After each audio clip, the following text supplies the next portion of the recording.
오늘 함께 나눌 말씀의 제목은요, 하나님의 때를 아는 믿음입니다. 우리가 하나님의 때에 대해서 지난 이제 2월 달 동안 계속해서 예배 시작하기 전에 기도했습니다. 하나님께서 우리의 삶 가운데 때에 따라서 정말 때를 따라서 돕는 은혜가 있다.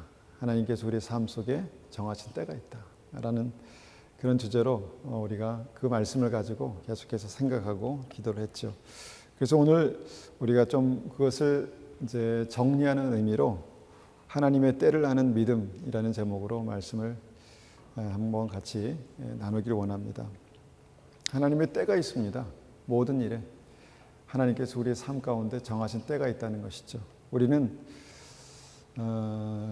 그 때마다 이것이 하나님의 때구나, 타이밍이구나라는 것을 100% 이해하지 못하는 그런 때가 많은 것 같습니다. 하나님께서 계획하시는 것이 우리에게 잘 이해가 되지 않고 하나님께서 우리의 삶을 인도하시는 그 타이밍이 뭔가 우리가 생각하는 것보다 늦고 아니면 빠르고 이런 어떤 그 과정 가운데 하나님의 때에 대해서 우리가 좀 무감각하게 살아가지 않나 생각합니다.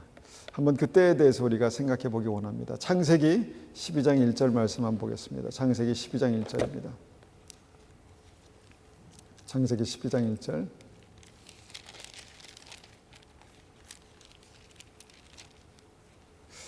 (1절) 2절 제가 받들어 읽습니다. 여호와께서 아브라함에게 이르시되 너는 너희 본토 친척 아비집을 떠나 내가 내게 지시할 땅으로 가라.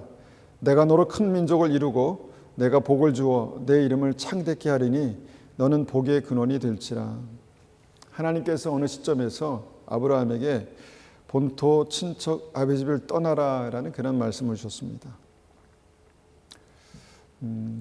어떻게 보면 아브라함은 이때 좀 갑작스럽지 않았을까라는 생각을 해봅니다. 잘 살고 있는데, 그럭저럭 잘 살고 있는데 갑자기 어디로 떠나란 말인가? 왜 떠나란 말인가? 아무 이유 없이 갈 바를 알지 못하고 갔다, 이렇게 성경은 말씀합니다. 아브라함이 하나님의 이 음성을 들었을 때 뭔가 하나님의 때가 아브라함에게 시작되는 어떤 굉장히 중요한 때가 시작되는 그런 순간이 있었다는 것입니다. 그래서 아브라함이 순종했습니다. 그 하나님의 때에 아브라함이 순종해서요, 그때부터 하나님의 역사, 하나님의 은혜가 그의 삶 가운데 시작됩니다.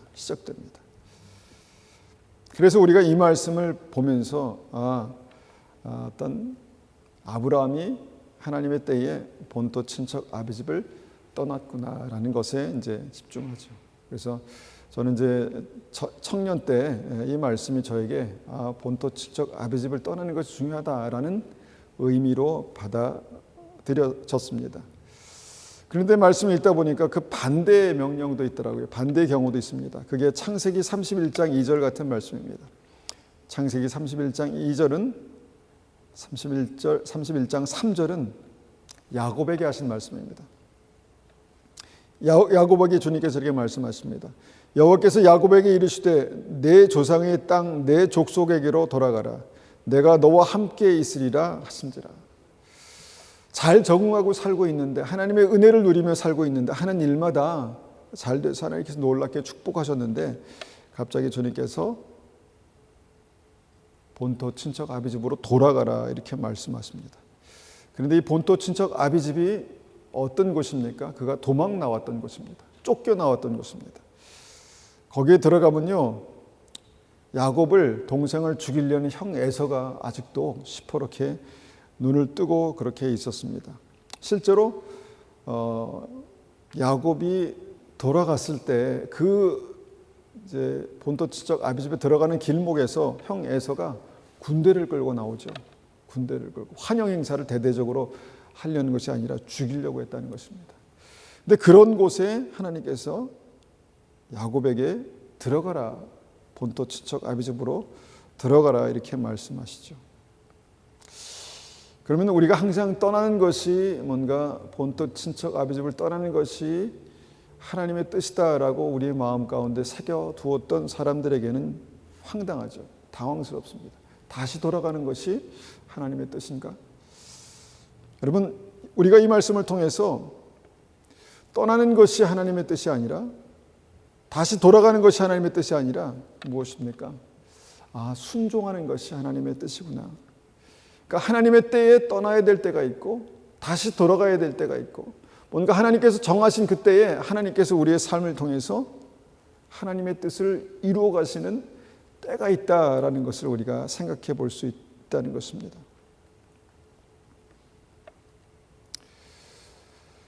또 우리가 말씀을 읽다 보면은 어떤 우리가 생각하는 일반적인 믿음과 이게 항상 이렇게 좀 이렇게 상반되는, 부딪히는 말씀을 주실 때가 많이 있습니다. 마태복음 22장 37절을 보면요.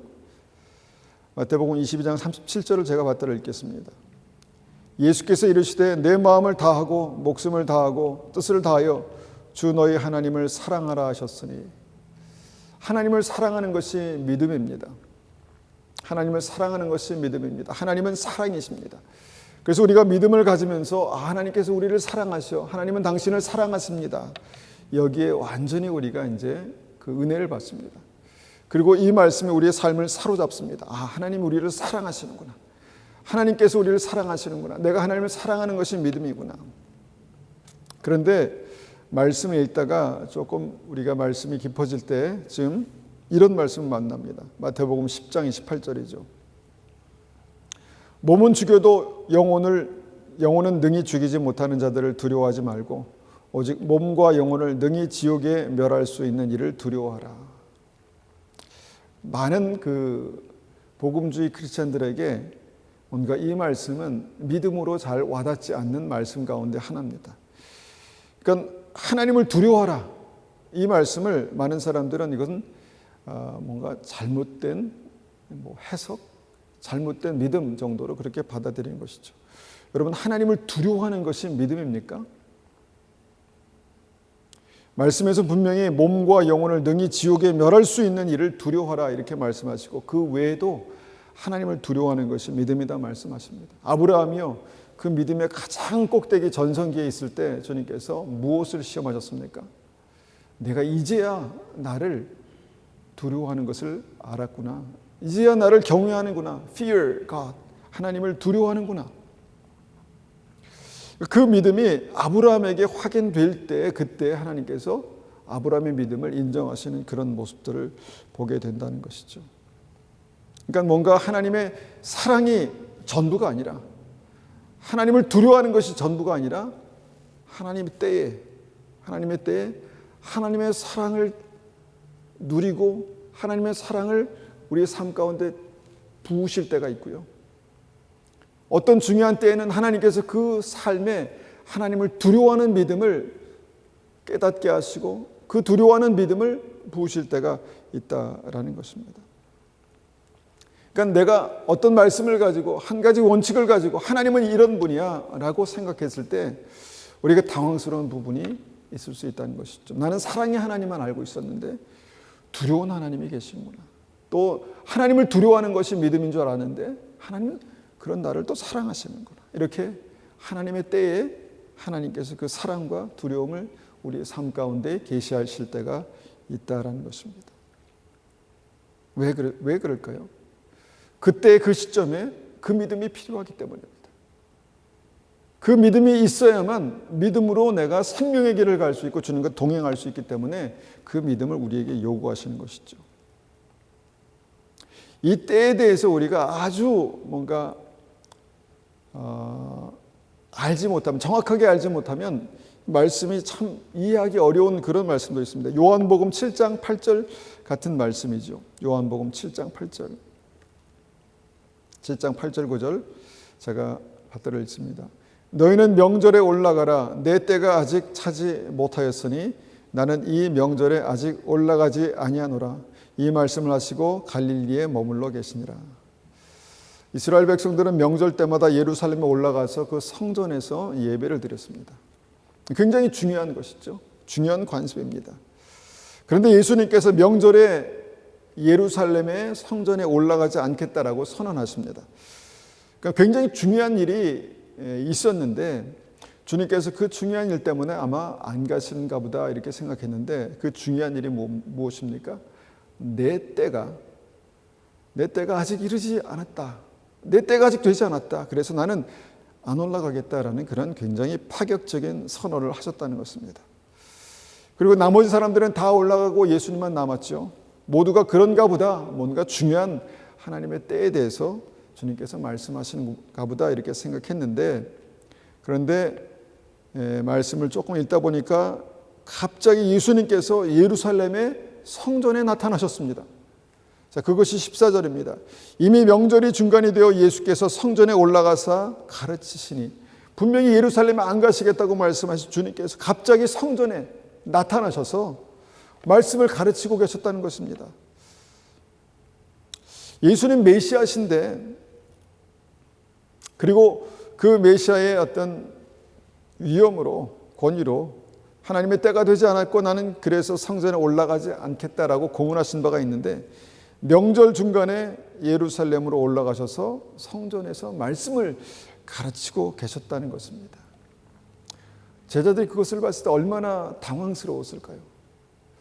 그리고 만약 우리가 그래야만 한다면 나는 안 가, 절대로 안 가, 아직 하나님의 때가 아니야 라고 했는데 한 2, 3일 지나서 갑자기 가야 되겠다라고 한다면 주변에 있는 사람들은 참 어떻게 그를 신뢰할 수가 있을까라는 생각이 듭니다. 그러니까 이 말씀을 우리가 잘못 이해하면 예수님에 대한 신뢰성이 떨어지는 그런 부분입니다. 근데 이 말씀 속에서, 우리가 이 말씀 속에서 예수님을 이해할 수 있는 중요한 단어가 있습니다. 그 단어가 무엇입니까? 바로 때입니다. 때. 하나님께서 정하신 때. 하나님께서 정하신 때를 주님께서는 그 1분 1초 하루하루 그 때를 따라 사셨다는 것입니다. 그리고 그 때에 대해서 주님은 그 바로 전까지 내 때가 아직 이르지 않았기 때문에 나는 올라가지 않겠다 말씀하셨는데, 한 2, 3일이 지난 다음에 지금이다 주님께서 말씀하시니까 올라가셨다는 것입니다. 여러분, 믿음은요, 이 때를 따라 인도하시는, 때를 따라 돕는, 때를 따라 역사하시는 주님의 인도하심을 따라가는 것입니다. 예수님을 따라가는 것이 믿음이다 이렇게 말하지 않습니까? 주님께서 계시면, 거기 계시면 나도 거기 있고요. 주님께서 움직이시면 나도 움직이는 것입니다. 불기둥과 구름기둥으로 이스라엘 백성들을 인도하신 주님께서 그 때에, 그 타이밍에 머물러 계시면 머무는 것이고 움직이시면 움직이는 것입니다. 중요한 것은 하나님의 때, 하나님께서 계획하신 움직이시는 때죠. 그리고 우리 믿음의 사람들에게 주님께서 성령의 인도하심을 따라가는 것이 믿음이다 이렇게 말씀하시죠. 성경은 이 때에 대해서 굉장히 뭔가 파격적으로 말씀하십니다. 그러니까 언제는 주님께서 이렇게 하라고 하시고 언제는 반대로 하라고 말씀하시죠. 그게 이제 전도서 3장에 있는 말씀입니다. 전도서 3장 말씀을 한번 보겠습니다. 3장 1절부터 보겠습니다. 천하의 범사에 기한이 있고 모든 목적이 이룰 때가 있나니 날 때가 있고 죽을 때가 있으며 심을 때가 있고 심은 것을 뽑을 때가 있으며 죽일 때가 있고 치료시킬 때가 있으며 헐 때가 있고 세울 때가 있으며 울 때가 있고 웃을 때가 있으며 슬퍼할 때가 있고 춤출 때가 있으며 돌을 던져버릴 때가 있고 돌을 거둘 때가 있으며 안을 때가 있고 않는 일을 멀리할 때가 있으며 찾을 때가 있고 잃을 때가 있으며 지킬 때가 있고 버릴 때가 있으며 찢을 때가 있고 꿰맬 때가 있으며 잠잠할 때가 있고 말할 때가 있으며 사랑할 때가 있고 미워할 때가 있으며 심지어는 전쟁할 때가 있고 평화할 때가 있느니라. 여러분, 이 때에 대해서 어떻게 생각하십니까? 아주 극단적으로 이 전도서 말씀은요, 이 때가 아주 굉장히 그 상반된 어떤 사건을 말씀하세요. 그러니까 어떤 원칙, 뭔가 일관적인 어떤 그런 원칙을 말씀하는 것이 아니라 하나님의 때에 찢을 때가 있고요. 하나님 때에 꿰맬 때가 있다는 거예요. 찢을 때는 언제이고 꿰맬 때는 또 무엇이, 꿰맬 때는 또 언제입니까? 사랑할 때가 있고요. 미워할 때가 있다. 이렇게 또 말씀하십니다. 여러분, 이 때가 어떻게 보면 하나님께서 우리의 삶 가운데 정하신 굉장히 중요한 어떤 하나님의 역사하시는 원리라고 우리가 생각할 수 있다는 것입니다. 핵심은 천하범사예요. 모든 일에, 내 삶의 모든 일에 하나님께서 정하신 때가 있다, 이렇게 말씀하시는 것입니다. 우리는 뭔가 삶이 일관성 있게 이렇게 진행될 때 참 편안해합니다. 그런데 그 일관성이 깨지면 왜 그럴까라는 그런 질문을 하나님께 드리게 됩니다. 하나님, 왜 그러십니까? 왜 내 삶 가운데 왜 좀 평탄하고 일관적이고 좀 뭔가 우리에게 이해가 되는 그런 일들이 일어나지 않고 언제는 주님께서 찢으시더니 언제는 다시 꿰매라고 하십니까? 라고 그렇게 생각할 때가 있다는 것입니다. 여러분, 이 때를 아는 것이 굉장히 중요하죠. 심을 때가 있습니다. 그런데 심은 것을 뽑을 때가 있습니다.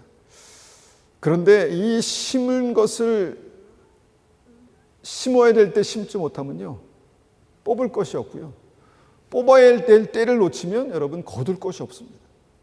그러니까 굉장히 이 때가 중요하다는 것이죠.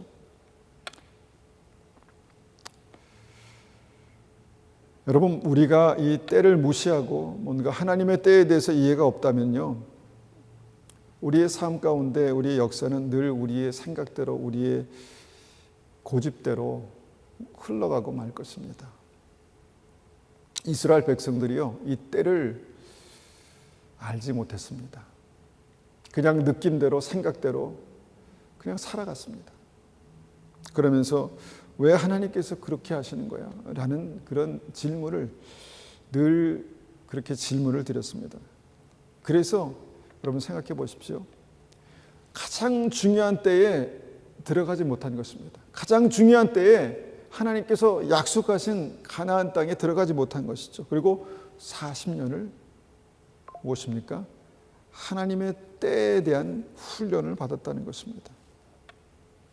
불기둥이 움직이면 그 시간이 새벽 3시라도 난 자고 피곤한데 굳이 왜 이 시간에 이해되지 않는 어떤 그 하나님의 역사를 따라서, 인도하심을 따라서 눈 비비고 일어나서 짐 싸고 움직였다는 것입니다. 물론 하나님께서 계속 그렇게 하셨겠습니까? 근데 그 이스라엘 백성들이 40년 동안 훈련받은 것이 무엇이냐면 그 바로 타이밍, 때, 하나님의 역사가, 하나님의 인도하심이, 하나님의 임재가 움직일 때라는 것입니다.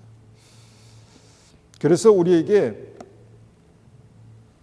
하나님의 때를 분별하는 믿음이 필요합니다.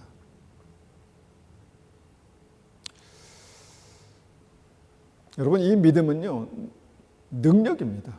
하나님의 때를 분별하는 믿음은 능력입니다. 주님께서 우리 피부에 아주 놀라운 감각을 주셨습니다. 아프면 아픔을 느끼고 뜨거우면 뜨거움을 느끼는.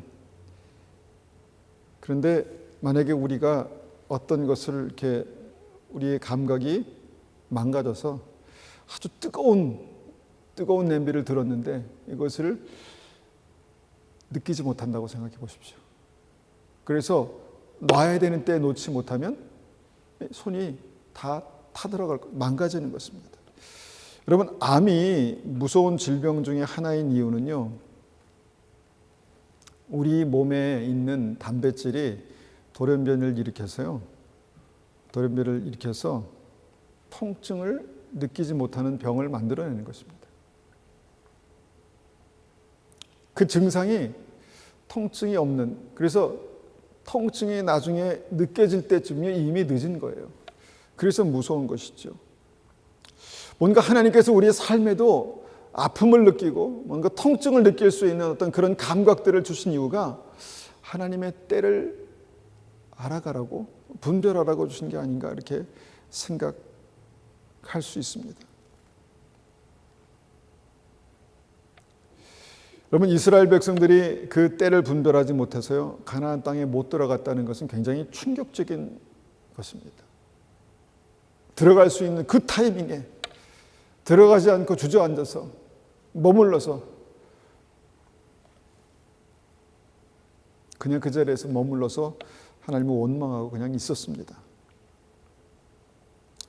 만약 우리의 삶에도 주님께서 우리의 삶에 하나님의 구원의 역사를 이루어 가시는 그 과정 속에서 그 중요한 때를 우리에게 허락하신다면, 그리고 우리가 그 중요한 하나님의 때에 대해서 분별하고 이해할 수 있는 은혜가 있다면 우리는 날마다 주님과 동행할 수 있는 그런 은혜가 우리의 삶 가운데 있을 것입니다. 우리가 이제 이 말씀을 이제 그렇게 이해하면서 성경을 읽다 보면요, 이 하나님의 때를 이해하지 못해서 믿음을 가지고 믿음 안에 있다가 신앙생활 하다가 망한 사람들이 있다는 것이죠. 그 사람들이 바로 바리새인들이죠. 바리새인들이 무엇 때문에 여러분 그 때를 놓쳤을까요? 바리새인들이요, 그 때를 놓친 이유는요, 그 때를 분별하지 못한 이유는 바로 말씀 때문이었습니다. 아이러니한 내용이죠. 자기들이 알고 붙들고 있었던 그 말씀 때문에 하나님의 때에 주님께서 메시아로 이 땅에 오셨을 때 그 메시아를 알지 못했다는 것입니다. 그 말씀이 무엇입니까? 바로 십계명, 하나님 주신 계명의 말씀이죠. 네 번째, 안식일을 기억하여 거룩하게 지키라.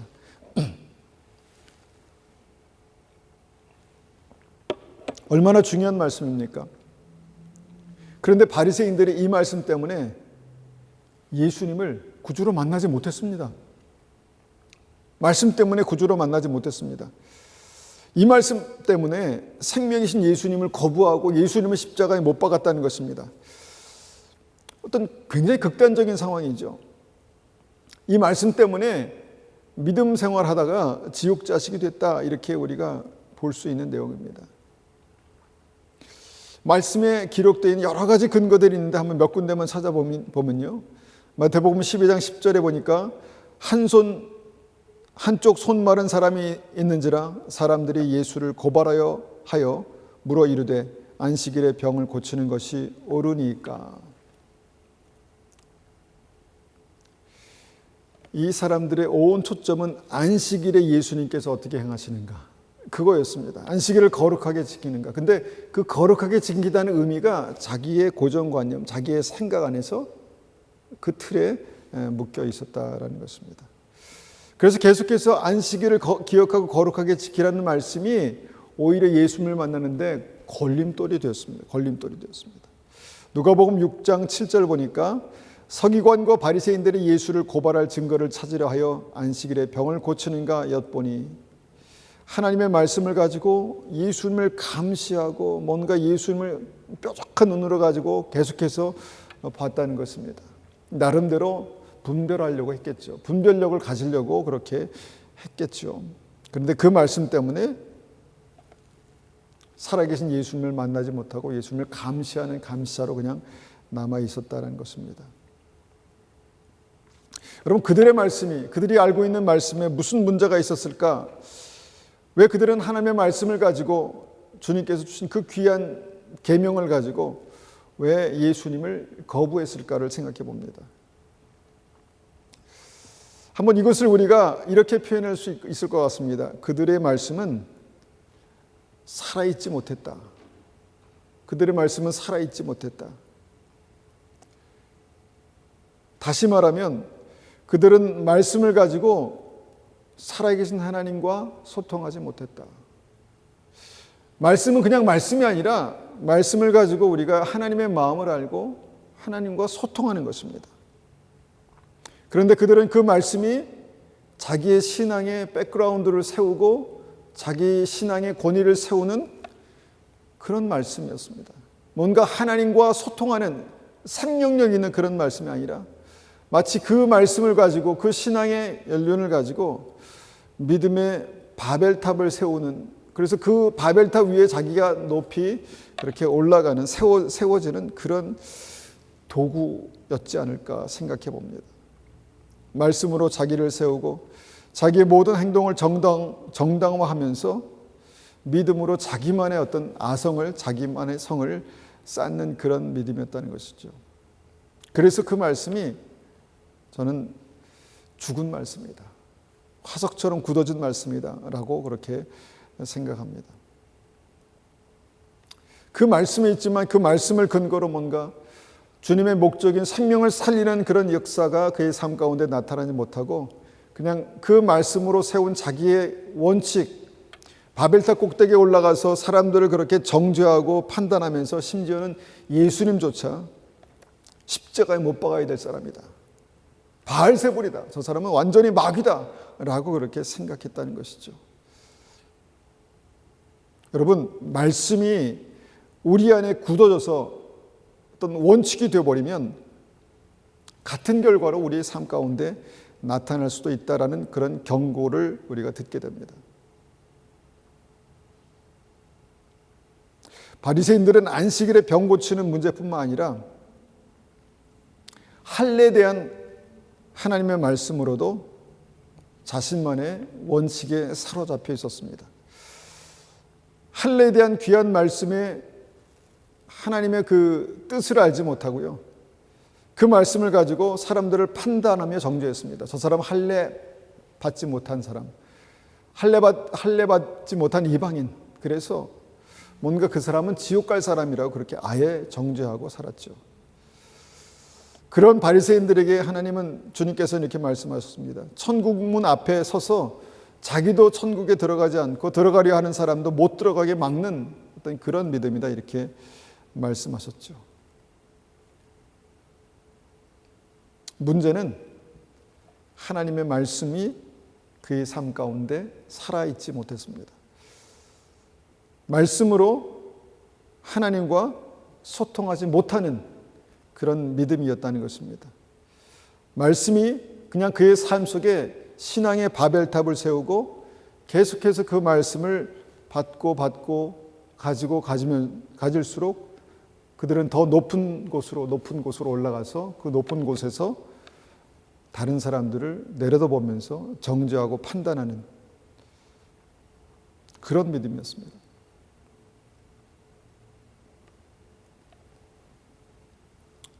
여러분, 말씀과 성령을 우리가 강조합니다. 말씀과 성령으로 기도하는 것을 우리가 강조하죠. 그러니까 말씀이 우리 안에 살아있기 위해서는, 역동적으로 우리 안에 역사하기 위해서는요, 반드시 기도가 필요합니다. 말씀이 우리 안에 생명력으로 역사하기 위해서는요, 성령의 기름 부으심이 그 가운데 필요하다는 것이죠. 그러니까 말씀은 단지 지식이 아니라, 기록된 하나님의 말씀이 아니라 그것이 우리 안에 역동적으로 역사하여야, 믿음이 우리의 삶 가운데 말씀으로 역동적으로 역사하여야 믿음이 생명으로 나아갈 수 있다는 것을 우리가 단적으로 보게 되는 그런 말씀입니다. 그래서 말씀을 가지고 우리가 기도하는 훈련을 하는 것이죠.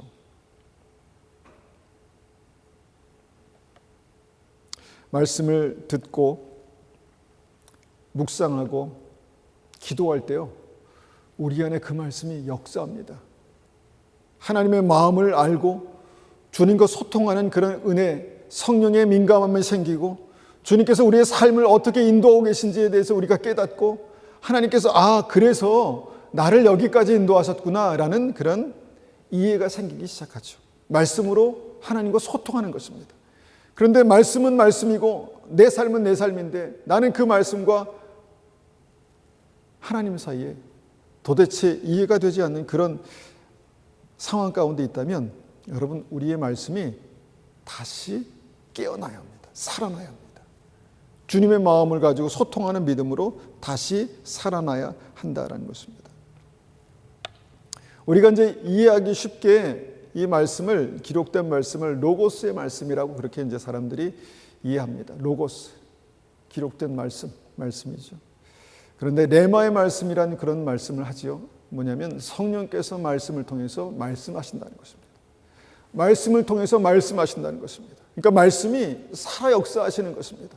말씀이 내 삶을 조명하게 하시는 것입니다. 말씀이 내 삶을 보게 하시는 것입니다. 말씀이 하나님의 음성을 듣게 하시는 것입니다. 우리가 설교를 할 때 그냥 성경의 말씀을 이해하는 차원이 아니라 말씀을 듣는 가운데 성령께서 내 삶에 하나님의 음성을 듣게 하시는 그런 역사로 우리의 삶이 그렇게 되어야 된다는 것이죠. 여러분, 바로 그때, 그렇게 될 때 우리는 우리가 살아가고 있는 지금 이 때를 분별할 수 있는 믿음이 생기는 것입니다. 때를 분별하는.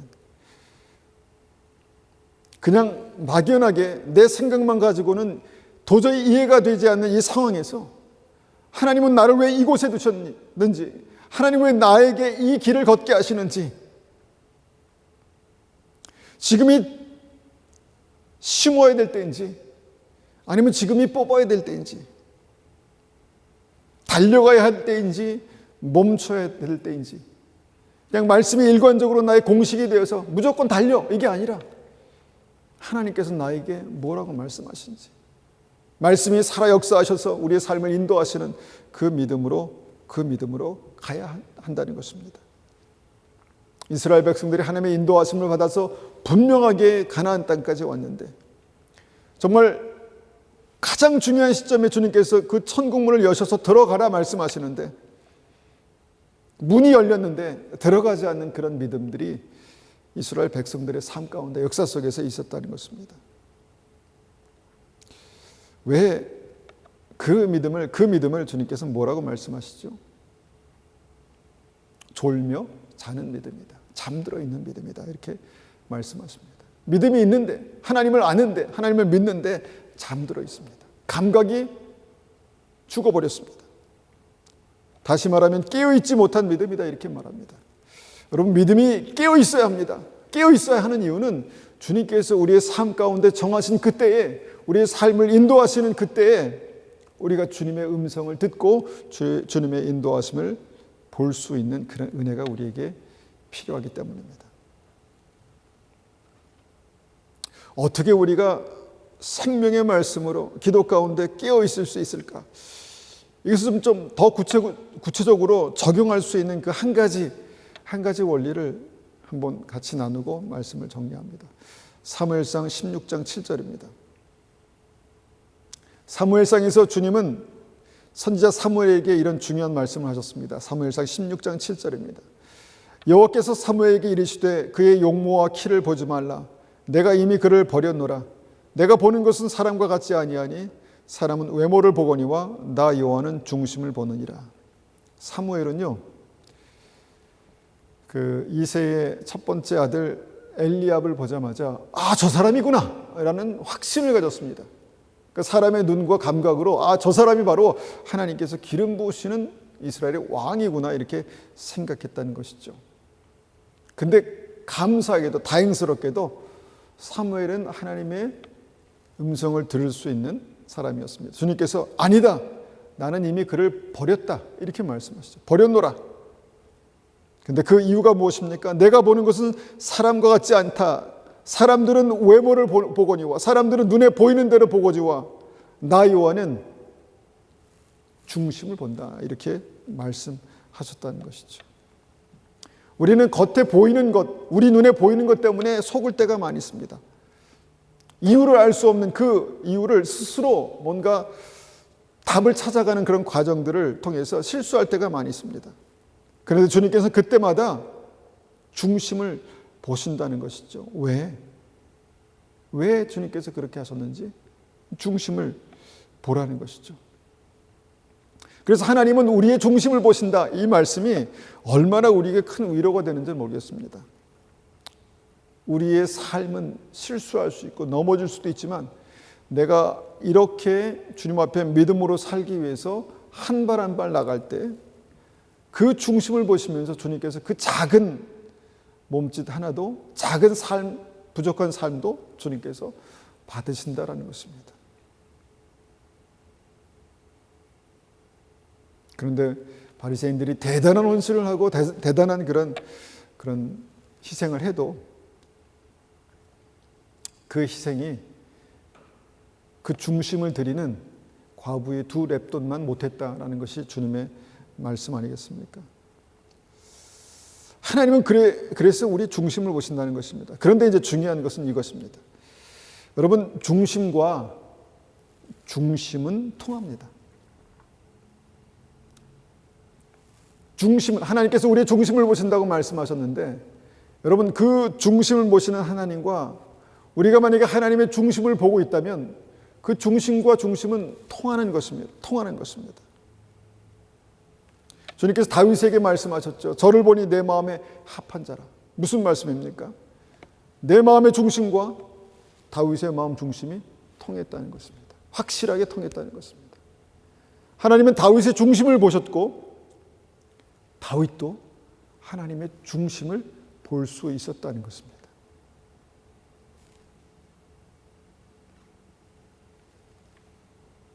하나님은 실수가 많고 뭔가 부족해 보이는,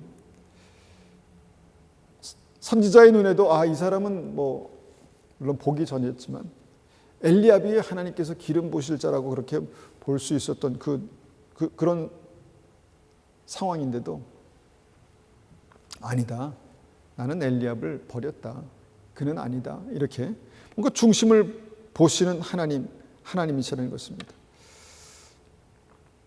그래서 성경을 읽다 보면 하나님께서 왜 다윗을 쓰셨는가, 그에게 기름 부으셨는가를 우리가 발견할 수 있는 은혜가 필요합니다. 우리도 뭔가 중심을 보시는 하나님처럼 그 삶의 중심에서 뭔가 그 삶의 중심을 읽을 수 있는 그 은혜가 필요하다라는 것입니다. 그래서 다윗의 중심과 하나님의 중심이 그렇게 교통했습니다. 그래서 우리가 믿음으로 붙들어야 되는 이 말씀과 성령의 역사, 살아있는 말씀이 우리의 삶을 인도하실 때 정말 그 키가 되는 것은요, 말씀과 성령으로 하나님의 중심을 찾아가는 것입니다. 말씀으로 기도하며 성령의 인도하심을 받으며 하나님의 중심을 찾아가는 것이죠.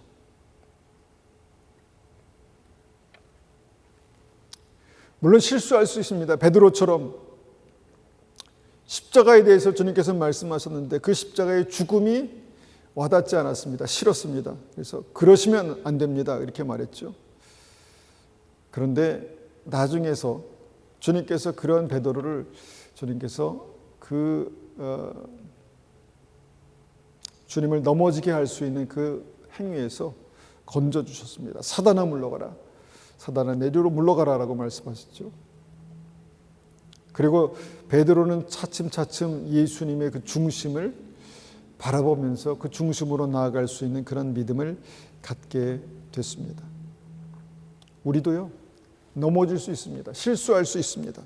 그런데 말씀과 성령으로 주님의 중심을 찾아가는 그 믿음이 우리의 삶 가운데 역사할 때 우리는 실수해도 넘어져도 주님께서 우리의 삶 가운데 열어두신 생명의 길로 그렇게 들어갈 수 있다라는 것입니다.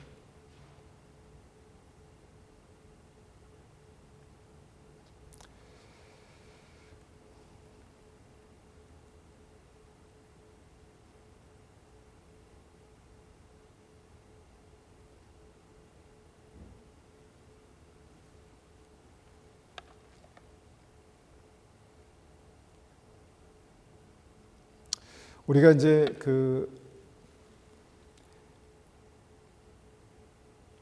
바리새인들이 안식일을 기억하여 거룩하게 지키라는 말씀을 가지고 그 말씀을 가지고도 하나님의 중심을 읽을 수 없었다라고 말씀드렸는데, 우리가 성경을 읽다 보면 이제 그 안식일에 대해서 주님께서 말씀하신 부분이 있죠.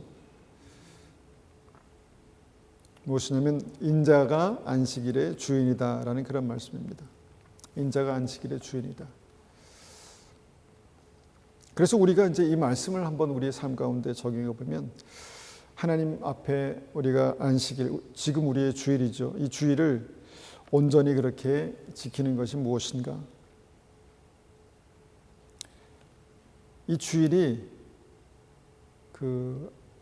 이 주일에 하나님께서 온전히 나의 주인이 되실 때, 그때가 하나님께 정말 이 거룩한 주일을 그렇게 지키는 것이다라는 이해를 가질 수 있게 되죠. 여러분, 그때부터 우리의 삶에 주님과의 소통이 교통이 일어난다고 믿습니다. 예를 들면 이스라엘 백성들이 참 바리새인들이 어려웠던 할례 문제도 마찬가지죠. 할례는 하나님께서 주신 명령이었죠. 그래서 그 명령을 이제 어기었던, 지키지 않았던, 심지어 하나님의 부르심 받고 이스라엘 백성들을 인도하러 이제 끄집어내러 구원하러 부르심을 받았던 모세가 그 아들이 할례를 행하지 않았을 때 모세는 죽을 뻔했습니다. 많은 사람들이 이것을 이제 기억했겠죠, 알았겠죠. 그런데 초대교회 이 할례 문제로 많은 사람들이 혼동이 생겼습니다. 할례를 받은 사람과 받지 않은 사람, 그 할례의 문제 때문에 믿음으로 사람들을 갈라치게 하는 그런 일들이 생겼다는 것이죠. 그런데 로마서에서 우리에게 이 할례에 대해서 주님의 마음 중심을 말씀하십니다. 로마서 2장 29절 보니까 오히려 마음에 참된 변화를 받은 사람이라야 참 유대인이며 기록된 율법이 아닌 성령님에 의한 마음의 할례가 진정한 할례입니다. 이런 사람은 칭찬을 사람들에게 받는 것이 아니라 하나님께서 받습니다. 자, 마음의 할례가 진정한 할례다라는 그런 말씀합니다. 그러니까 이 할례라는 이 말씀을 우리가 더 깊이 이해할 수 있는 그 말씀으로 들어가 보면은 하나님의 중심이 무엇인가에 대한 이해를 가질 수 있는 말씀이 있다는 것입니다. 그래서 할례는 그 몸에 나는 하나님의 백성입니다라는 그 표시로 칼을 대는 것이라면, 하나님께서 우리에게 근본적으로 원하시는 것은 그 마음에 하나님께서 구별된 백성이라는 그런 믿음의 칼을 대는 것이다라고 그렇게 이해할 수 있다는 것입니다. 어떻게 우리가 마음에 칼을 댑니까? 믿음의 칼을 댈 수 있을까요? 마치 칼로 잘라내는 것 같은 그런 믿음의 결단을 우리가 생각해 볼 수 있습니다. 내 삶 가운데 뭔가 그 결정을 하기에 너무너무 어려운데, 힘든데 이것을 잘라버려야 되는, 그리고 완전히 그것에 대해서 뭔가 내가 끊어버려야 되는 그런 마음의 결단, 이것을 우리가 생각해 볼 수 있습니다. 저는 이것이 회개라고 믿습니다. 회개. 그러니까 할례는 이전에 구약에 기록된 어떤 율법에 기록된 말씀이 아니라 실제로 우리의 삶 가운데 마음에 할례 받는 것이 온전한 믿음이다라고 했을 때 그것을 우리가 적용할 수 있는, 주님의 마음을 우리가 읽을 수 있는, 중심을 알 수 있는 것이 바로 마음의 할례, 결단, 회개라는 것입니다. 그렇게 우리는 말씀으로 우리 삶을 통해서 하나님의 중심으로 그렇게 들어갈 수 있다는 것입니다. 가는 것입니다. 우리의 마음에 정말 그런 믿음의 결단을 가지고 칼로 잘라내는 것 같은 어떤 그런 고통을 수반한 결단이 있을 때 주님께서 우리의 중심을 보실 것입니다. 하나님은 우리의 중심을 읽고 그 믿음으로 우리가 나아가고자 하는 그 중심을 주님께서 우리 안에 읽게 될 것입니다. 그래서 하나님의 말씀, 이 할례에 대한 하나님의 말씀이 살아 역사하시는 것이죠. 그냥 할례가 이런 거야, 이스라엘 백성들이 이것 때문에, 바리새인들이 이것 때문에 문제가 됐어 라는 그 말씀이 아니라 뭔가 이 말씀이 하나님의 중심으로 점점 더 그렇게 집중하여 들어갈 수 있는 그 믿음으로 나아갈 때 우리 안에 하나님의 말씀이 살아 역사하는 것입니다. 그리고 우리는 그 말씀을 가지고 하나님의 중심을 향해서 들어가는 것이죠. 그리고 그런 중심을 보실 때 하나님께서는 우리의 삶의 중심으로 더 가까이 오신다라고 믿습니다. 왜 이것이 중요한가? 하나님의 때에 우리가 주님께서 우리의 삶에 열어두신 생명의 길을 가기 위해서 이것이 중요하다 믿습니다. 조금 갑작스러운 그런 전개지만 주님 오실 때가 무척 가까웠습니다. 주님 오실 때가 무척 가까웠습니다. 열천의 비유를 보면은 주님 오실 때가 가까웠을 때 슬기로운 5 처녀조차 뭔가 믿음을 깨우고 정신 차리기 어려웠던 그런 상황이 있었음을 보게 됩니다. 지금 이 시대가 그렇습니다. 믿음을 가지고 정신을 차리기가 참 어려운 시대를 우리가 살고 있습니다. 삶의 무게와 또 바쁜 여러 가지 일상과 그것 때문에 우리의 마음을 완전히 빼앗겨버릴 만한 상황들이 무척 많다라는 것입니다. 여러분, 세상의 발전이 좀 무섭다라는 생각이 들지 않습니까? 세상이 발전하면 발전할수록 그 발전으로 하나님을 도전하고 있습니다. 믿음을 거부하고 하나님을 거부하고 인간 스스로 이전에 했던 그 사람이 스스로를 높이기 위한 바벨탑을 세우고 있다라는 생각을 하게 됩니다. 저는 그게 지금 우리가 보고 있는 AI의 발전의 어떤 속도라고 봅니다. 속도라고 믿습니다. 여러분, 그 AI에 대해서 제가 좀 요새 좀 관심 있게 이렇게 뉴스를 보면서 보고 있는데 정말 무섭더라고요. 정말 우리 상상을 초월합니다. 근데 이것이 결국은 뭔가 하나님께서 우리의 삶 가운데 계획하신 주님의 때를 향하여서 달려가는 어떤 그런 느낌을 받게 됩니다. 사람은 점점 발전된 그런 과학을 가지고 바벨탑을 세우면서 그 꼭대기에 올라가서 뭔가를 이뤄낼 수 있을 것처럼 만들어낼 수 있을 것처럼 하지만 결국은 주님께서 그 탑을 무너뜨리실 때 한 번에 다 끝나버릴 수 있는 그것을 그런 상황임을 모르고 그렇게 살아가고 있는 것 같습니다. 그래서 우리가 말씀과 성령으로 깨어 기도하면서 이런 상황에서 이런 때에 하나님 앞에 깨어서 주님의 때를 분별하는 믿음이 무엇인가에 대해서 우리가 더 깊이 생각하고 기도할 필요가 있습니다. 결론을 맺습니다. 우리 안에 말씀이 살아있어야 합니다. 말씀이 살아있어야 합니다. 어떻게 말씀이 살아있습니까? 말씀과 성령의 역사가 우리 안에 있어야 합니다. 기도 가운데 그 말씀에 기름 부으심이 임하고 그 말씀을 통해서 우리가 하나님의 중심을 볼 수 있어야 합니다. 그리고 그 말씀을 가지고 하나님의 중심으로 들어갈 수 있는 믿음을 주님께서 보실 것입니다. 그 중심을 보실 때 주님께서 우리의 중심으로 더 깊이 찾아오실 것입니다. 그래서 정말 그를 보니 내 마음에 합한 자로다 말씀하실 그때 우리는 하나님의 사람 다윗처럼 하나님의 때를 분별하고 주님의 뜻을 분별하고 생명으로 들어가는, 넘어졌지만 다시 일어나서 주님 말씀 중심 가운데로 들어가는 그런 은혜 가운데 살게 될 것입니다. 한번 같이 이 말씀을 가지고 기도하겠습니다.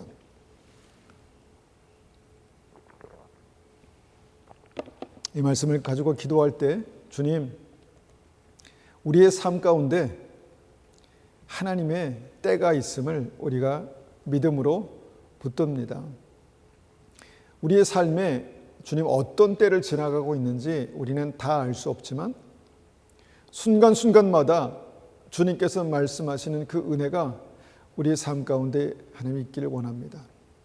말씀이 살아 역사하시고 성령께서 말씀을 통해서 우리에게 말씀하시고 인도하시고 깨닫게 하실 때 주님, 우리가 하나님의 마음 중심으로 들어갈 수 있는 은혜가 있게 도와주십시오. 하나님, 우리가 말씀으로 깨어 기도할 때 우리에게 성령의 기름 부으심이 임하고 말씀을 통해서 주님의 마음 중심을 볼 수 있는 눈과 들을 수 있는 귀가 열리게 하여 주십시오. 그렇게 한번 같이 기도하겠습니다.